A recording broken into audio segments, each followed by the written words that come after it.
Dear students, मैं doctor CL Verma, associate professor department of zoology, government Lohia college Churu, Rajasthan.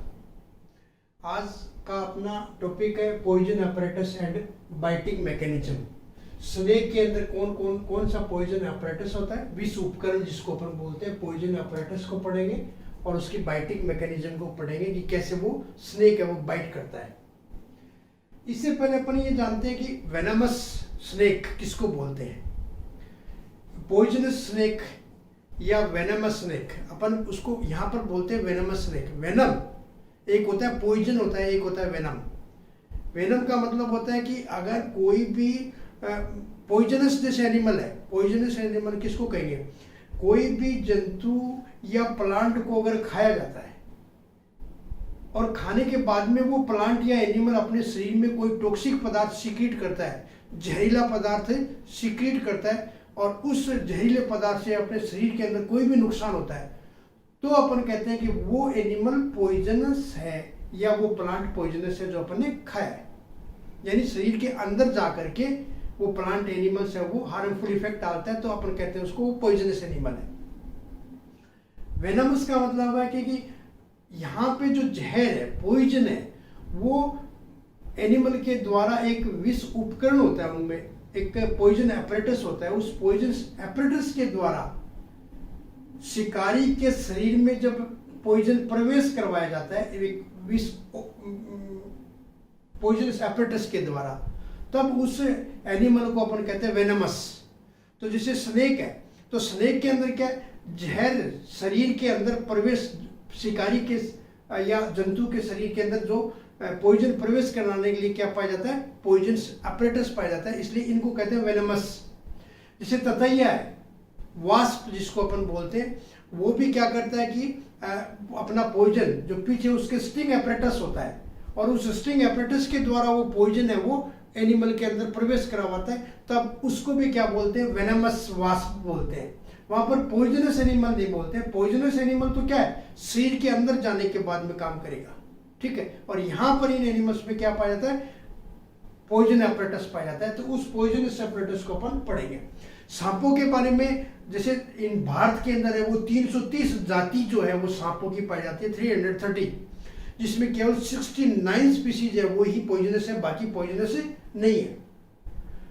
तो यहाँ पे जो लोग हर साल जो भारत के अंदर लगभग 20 से लेकर के 25,000 लोगों की डेथ होती है स्नेक बाइटिंग की वजह से।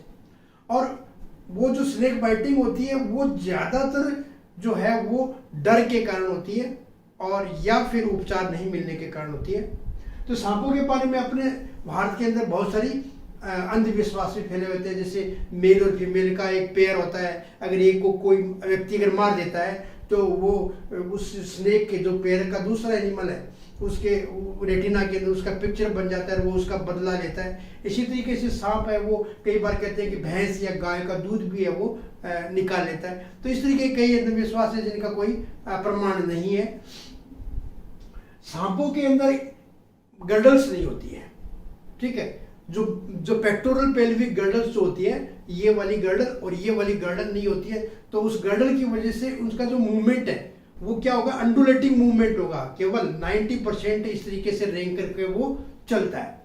सांपों में सुनने की क्षमता नहीं होती है, क्योंकि उसमें बाह्यकर्ण, अंतःकर्ण, external ear, internal ear, eustachian tube, ये सारी चीजें उसके अंदर नहीं होती है। इसलिए केवल वो जो जमीन के ऊपर पड़ने वाले जो कंपन्स है उनको केवल वो महसूस करता है, क्योंकि उसके जो इंटरनल ईयर तो नहीं कह सकते उसको, कोलुमेला ओरियस पाई जाती है उसके अंदर, जिससे वो कंपन है वो महसूस करता है। इसके अलावा वो बार बार में कई बार जीभ भी बाहर निकालता है, बाइफरकेटेड जीभ होती है इस तरह से उसकी, और उस जीभ को बाहर निकाल करके भी वो कंपन वो महसूस करता है।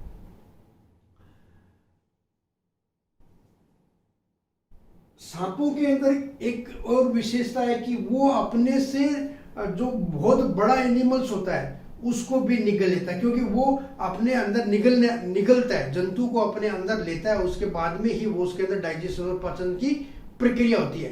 तो उसका कारण क्या है कि उसके जो जोज है वहां पर खूब सारी मसल्स पाई जाती है और कपाल की जो बोन्स है उनके साथ में उनका एकदम से लूज है वो अटैचमेंट होता है। इसके अलावा उसके अंदर जो है वो स्टर्नम नहीं होता है। तो स्टर्नम नहीं होगा तो क्या होगा, स्टर्नम नहीं होने की वजह से जो उसकी देह है, जो बॉडी है, वो बहुत ज्यादा फैल सकती है। तो अपने जो बॉडी का व्यास होता है उससे 2 या 3 गुना ज्यादा व्यास के एनिमल को भी वो अपने अंदर निगल लेता है। तो इस प्रकार से इसके अंदर खूब सारी अडेप्टेशंस पाई जाती है। तो यहाँ पर अपन आज देखते हैं पॉइजनस अपरेटस। और पॉइजनस अपरेटस में देखिए, ये अपन ने स्नेक का आगे वाला भाग बनाया। इस भाग में देखिए जो अपर जा होता है, उस अपर जा के अंदर दोनों तरफ है वो उसके जो फैंग्स, जिनको अपन जहरीले टीथ बोलते हैं, वो पाए जाते हैं। तो सबसे पहले अपन जानते हैं कि पॉइजनस अपरेटस में क्या आता है।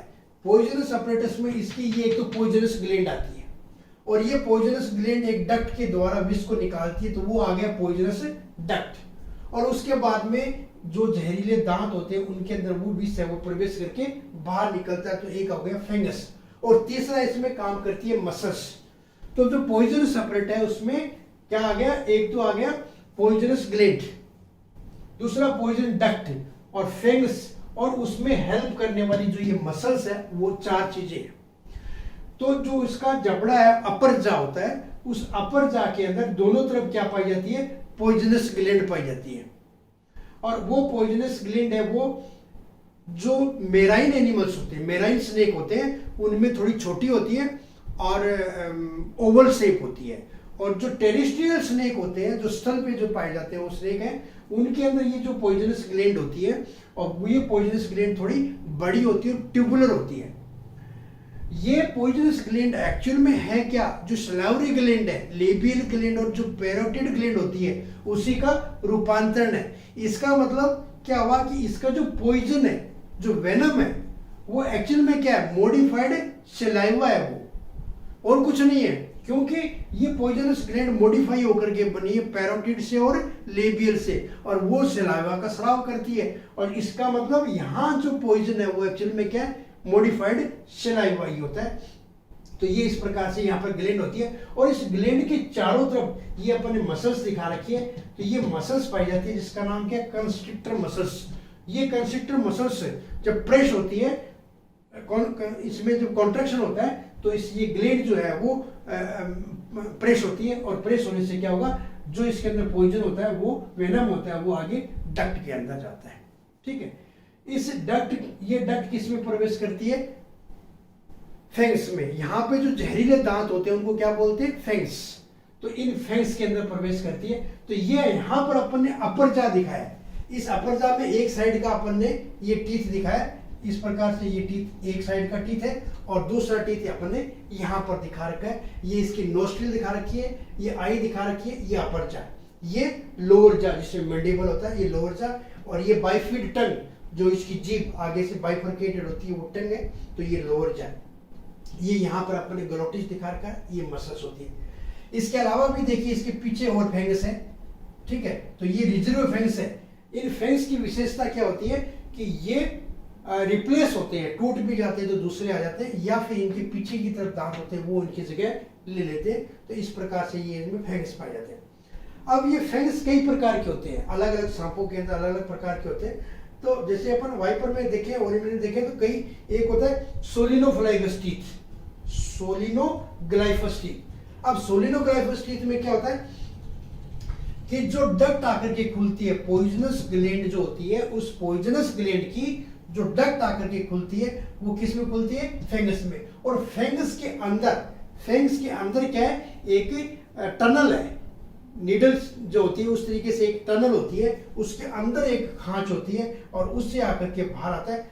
तो इस प्रकार का जो फैंग्स है उसको अपन क्या बोलते हैं, सोलिनोग्लाइफस। देखिए ये अपन ने डायग्राम बना रखा है, ये सोलिनोग्लाइफस है। इस सोलिनोग्लाइफस में क्या है, ये देखिए ये टीथ दिखा रखा अपन ने, और इस टीथ के बीचों बीच ये जो दिखा रखी ये कैनाल है, जो टीथ के एकदम से अंदर है, बीचों बीच ये कैनाल है। या डेंटाइन है जो टीथ को बनाता है, और डेंटाइन के बाहर ये देखिए ये पूरा का पूरा हार्ड है, वो एनिमल है, इनेमल है, और ये इसकी पल्प कैविटी है। तो ये क्या हो गया, इनटेक अपर्चर, यहां से प्रवेश करता है पॉइजन, ये यहां दिखाया अपन ने, और यहां से पॉइजन प्रवेश करके ये बाहर निकलता है यहां से, तो ये डिस्चार्ज अपर्चर है। तो इस प्रकार का जो फैंगस होता है वो क्या कहलाता है, सोलिनोग्लाइफस। इस सोलिनोग्लाइफस के अलावा कुछ टीथ और भी है, जैसे प्रोटेरोग्लाइफस, प्रोटेरोग्लाइफस। अब ये सोलिनोग्लाइफस टीथ है, उनकी क्या विशेषता होती है, ये यहां पर अपन ने जा दिखा रखा है। जब मुंह बंद होता है, जंतु का जब मुंह बंद होता है, तो ये जो ये फैंगस अपन ने दिखा रखा है, ये ऊपर चिपका रहता है, इसके पैरेलल रहता है, ठीक है। और जब मुंह खोला जाता है तो ये टीथ है वो बाहर की तरफ आ जाता है, इस तरीके से ये टीथ है वो बाहर की तरफ आ जाता है।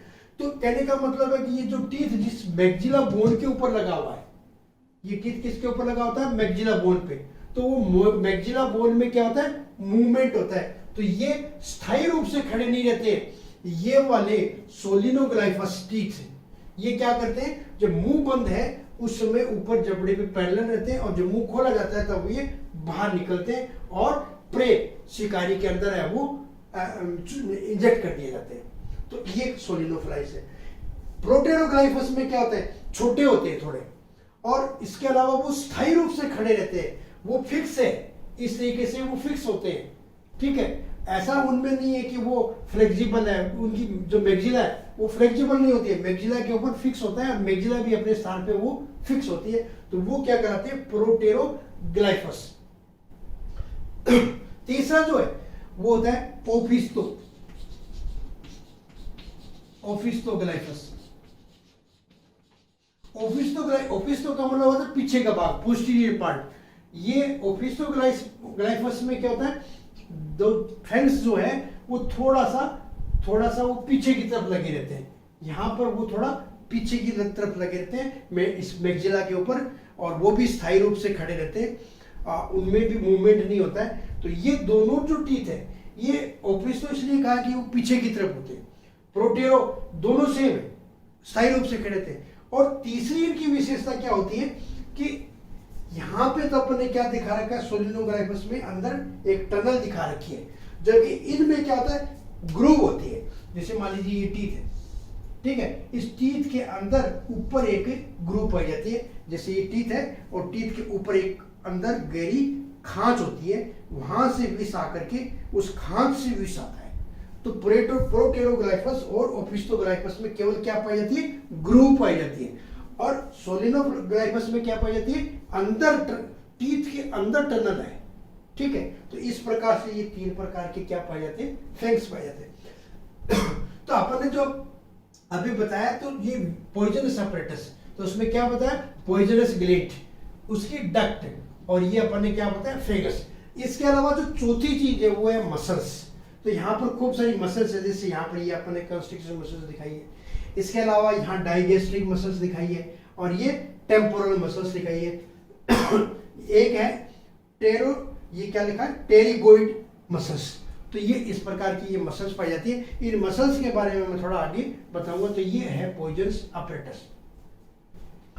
अब जब ये बाइटिंग करता है, ठीक है, जब स्नेक अगर बाइटिंग करेगा तो उस समय देखिए क्या एक्शन होता है। यहां पर मैं एक बार स्ट्रक्चर आपको बताना चाहूंगा। देखिए जो अपर जा है उसमें बोन कौन सी होती है, सबसे आगे मैक्सिला है, मैक्सिला से पहले कौन सी है, प्री मैक्सिला है, और उससे पहले क्या है, प्री फ्रंटल है, और उसके बाद में क्या है, फ्रंटल है, और फ्रंटल के बाद में स्क्वेमोजल नहीं पैराइटल है, और पैराइटल के बाद में स्क्वेमोजल, और उसके बाद में क्वाड्रेट। ये बोन्स का क्रम है अपर जा में, premaxilla, prefrontal, frontal, parietal, squamosal और क्वाड्रेट। मैक्सिला से जुड़ी हुई यहां पे और बोन है, ये सॉरी, ये पैलेटाइन, ये टेरिगोइड। ये जो मैक्सिला से जुड़ी है वो कौन सी है, पैलेटाइन, ये टेरिगोइड, और ये एक्सोटेरिगोइड, ये और मैक्सिला से जुड़ी रहती है। और नीचे वाला जो मैंडिबल है, नीचे वाला जा है, उसमें क्या एक बोन होती है जिसका नाम अपन क्या लेते हैं, मैंडिबल, और उसमें भी स्थायी रूप से टीथ होते हैं। इनको फैंग्स नहीं बोल करके सामान्य टीथ बोलते हैं। तो इस प्रकार से ये एक संरचना होती है। और इस मैग्जिला के ऊपर ये जो फैंस अपन ने दिखा रखे वो इस मैग्जिला के ऊपर लगे रहते हैं। जब बाइटिंग मैकेनिज्म होती है, बाइटिंग जब जंतु स्नेक बाइट करता है तो उस समय क्या होता है कि ये जो स्क्वेमोजल है, इस स्क्वेमोजल से लेकर के यहाँ पे मसल्स होती है जिसका नाम है डाइगेस्ट्रिक मसल। डाइगेस्ट्रिक मसल होती है जो कि स्क्वेमोजल और मैंडिबल को जोड़े रखती है। डाइगेस्ट्रिक मसल ये अपन ने यहाँ दिखाई, देखिए ये अपन ने उस जबड़ा जो खुला हुआ है वो दिखाया अपन ने यहाँ पे। ये देखिए स्क्वेमोजल और ये क्या है मैंडिबल। अब इन दोनों के बीच में देखिए ये डाइगेस्ट्रिक मसल है। अब इस डाइगेस्ट्रिक मसल में जब कॉन्ट्रैक्शन होगा, यहाँ पर जब कॉन्ट्रैक्शन होगा तो ये पोर्शन अपने आप नीचे आएगा, मैंडिबल नीचे आ जाएगा। इसमें कॉन्ट्रैक्शन होगा बाइटिंग के समय तो ये मैंडिबल ये नीचे की तरफ आ गया। जब ये मैंडिबल नीचे की तरफ आएगा, जबड़ा कुछ खुलने की कोशिश करेगा, उस समय देखिए यहां पर क्या है क्वाड्रेट। जब ये इसमें कॉन्ट्रैक्शन होगा ये नीचे की तरफ आएगा तो ये क्वाड्रेट भी नीचे की तरफ आएगी। तो देखिए यहां पर अपने क्वाड्रेट इस तरीके से दिखा रखी है, ये क्वाड्रेट दिखा रखी है।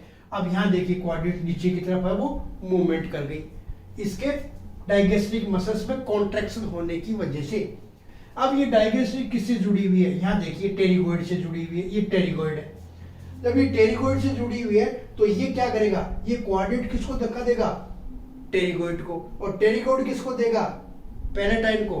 और पैलेटाइन किसको देगा, मैंडिबल को, सॉरी मैग्जिला को। तो ये मैग्जिला क्या हो जाएगा, ऊपर की तरफ आ जाएगा और टीथ है वो बाहर की तरफ निकल आएगा। लेकिन यहां पर सहयोग कौन करता है, हेल्प कौन करता है, देखिए इस टेरिगोइड के ऊपर देखिए ये एक्सोटेरिगोइड है, ये एक्सोटेरिगोइड है। जब ये वाला क्वाड्रेट आगे धक्का देगा किसको, टेरिगोइड को, ये देगा पैलेटाइन को, और पैलेटाइन क्या होगा, मैग्जिला को। सॉरी, साथ में कौन इसको हेल्प कौन कर रहा है, ये देखिए एक्सोटेरिगोइड, ये एक्सोटेरिगोइड है। तो जब ये इसको पुश करेगा तो ये इसको भी पुश करेगा, और इसको पुश करने से मैग्जिला वो बाहर की तरफ आ जाएगी। ये मान लीजिए ये वाली टेरिगोइड है, ये टेरिगोइड है। और इस टेरिगोइड के ऊपर ये क्या लगी है, ये क्या लगी है, ये है एक्सोटेरिगोइड। और इस एक्सोटेरिगोइड के ऊपर ये क्या है, मैग्जिला है। और इस मैग्जिला के ऊपर क्या है, ये टीथ है। ठीक है। जब ये पुश करी जाती है यानी ये इधर आ जाएगी, कौन, ये वाली, कौन सी, टेरिगोइड। टेरिगोइड इधर आएगी तो ये एक्सोटेरिगोइड क्या होगा, एक्सोटेरिगोइड यूं मूवमेंट करेगा। अब इसकी पोजीशन ये नहीं होगी, क्या हो जाएगी, सीधा हो जाएगा। और सीधा होने से क्या होगा, इसका जो ये मैग्जिला लगा हुआ है यहां पे, वो और आगे की तरफ आ जाएगा, और ये टीथ है वो बाहर की तरफ निकल जाएगा। तो कहने का मतलब डाइगेस्ट्रिक मसल्स में कॉन्ट्रैक्शन, क्वाड्रेट नीचे की तरफ मूवमेंट। क्वाड्रेट नीचे की होगा तो क्या होगा, ये टेरिगोइड को पुश करेगा, टेरिगोइड पैलेटाइन को करेगा, ये मैग्जिला को करेगा। इसमें हेल्प कौन करता है, एक्सोटेरिगोइड। ये पुश होगा तो ये भी पुश होगा, और ये पुश होगा तो मैग्जिला को आगे की तरफ पुश करेगा। ये टीथ क्या हो जाएगा, बाहर आएगा, और ये जंतु के अंदर इंजेक्ट कर देगा, प्रेस कर देगा। और प्रेस करेगा, उसमें एक मसल्स और है जो हेल्प करेगी, वो ये दिखा रखी है अपने, ये मसल्स दिखा रखी है, टेरिगोइड मसल्स है ये टेरिगोइड मसल्स भी इस काम में हेल्प करती है। तो इस प्रकार से ये टीथ क्या हो जाएगा, बाहर निकल आएगा, और जंतु के अंदर है वो इंजेक्ट करवाएगा। जब इंजेक्ट करवाएगा उसी समय क्या होगा, ये जो पॉइजनस ग्लैंड है, ये जो पॉइजन ग्लैंड है, इसमें क्या है, इसके चारों तरफ क्या है, फैन लाइक कंस्ट्रिक्टर मसल्स है, और वो कंस्ट्रिक्टर मसल्स में कॉन्ट्रैक्शन होगा तो ये पुश होगी, इसको प्रेस करेगी, तो यहां से जो पॉइजन है वो निकल करके फैंग्स के थ्रू जो है वो बाहर निकलेगा और जंतु के अंदर इंजेक्ट करवा दिया जाएगा। तो इस तरीके से ये बाइटिंग मैकेनिज्म है। वापस जब मुंह बंद करेगा तो कैसा होगा कि ये मसल्स दिखा रखी है अपन ने, यहां पर देखो कितनी बड़ी मसल्स दिखा रखी है, जो टेम्पोरल मसल्स है। इन टेम्पोरल मसल्स के अंदर जब कॉन्ट्रैक्शन होगा, इनमें कॉन्ट्रैक्शन होगा तो ये सिकुड़ेगी तो मुंह है वो वापस बंद हो जाएगा। और जब बंद होगा, थोड़ा सा बंद होगा, उसी समय क्या होगा, सबसे पहले तो फैंग्स है वो जंतु के शरीर से बाहर निकल करके अपनी, जैसे जैसे माउथ बंद होगा तो ये क्या होगा, फैंग्स है वो वापस है वो अपनी बॉडी के पैरेलल हो जाएंगे और सॉरी जाके पैरेलल हो जाएंगे और माउथ है वो वापस से बंद हो जाएगा और जंतु को अंदर निगल लिया जाएगा। तो इस प्रकार से ये इसके अंदर बाइटिंग मैकेनिज्म है। मैं 1 मिनट में समराइज करता हूँ। अपर जा जो होता है उस अपर जा के ऊपर दोनों तरफ क्या पाए जाते हैं, फैंग्स टीथ। ये फैंग्स टीथ दिखा रखे अपन ने, आई दिखा रखी है, नोस्ट्रिल दिखा रखी है, ये लोअर जा दिखा रखा है। पॉइजनस apparatus क्या है, पॉइजन ग्लैंड 1, पॉइजन डक्ट 2 और फैंग्स 3 और चौथा क्या होती है, मसल्स जो अपन ने यहाँ दिखा रखी है, constrictor muscles, pterygoid muscles, digastric muscles और टेम्पोरल मसल्स। ये चीजें किस में आती है, पॉइजनस apparatus में आती है। और बाइटिंग मैकेनिज्म में सबसे पहले क्या होगा, डायगैस्ट्रिक मसल्स में कॉन्ट्रैक्शन, क्वाड्रेट नीचे की तरफ आएगी, पुश करेगी टेरिगोइड को, ये डेंटाइन पेलेटाइन को, और ये मैग्जिला क्या है आगे की तरफ आ जाएगा, जिसमें हेल्प कौन करता है, एक्सोटेरिगोइड जो बोन है वो, और उसके बाद में टेरिगोइड मसल्स। तो ये क्या होगा, टीथ है वो, फैंग्स है वो बाहर आ जाएगा और वो जंतु के अंदर इंजेक्ट करवा दिया जाएगा। और लास्ट में क्या होगा, टेम्पोरल मसल्स। टेम्पोरल मसल्स में कॉन्ट्रैक्शन होगा तो ये सारा के सारी विपरीत प्रक्रिया चलती है, जो अपन ने पहले पढ़ा उसका एकदम से विपरीत चलेगा और ये फैंग्स है वापस है वो अपर जाके पैरेलल हो जाएगा और माउथ है वो बंद हो जाता है और जंतु के अंदर निगल लिया जाता है। तो इस प्रकार से ये इसकी बाइटिंग मैकेनिज्म है। आज अपन ने क्या पढ़ा है, poisonous apparatus and biting mechanisms in snakes. Thank you.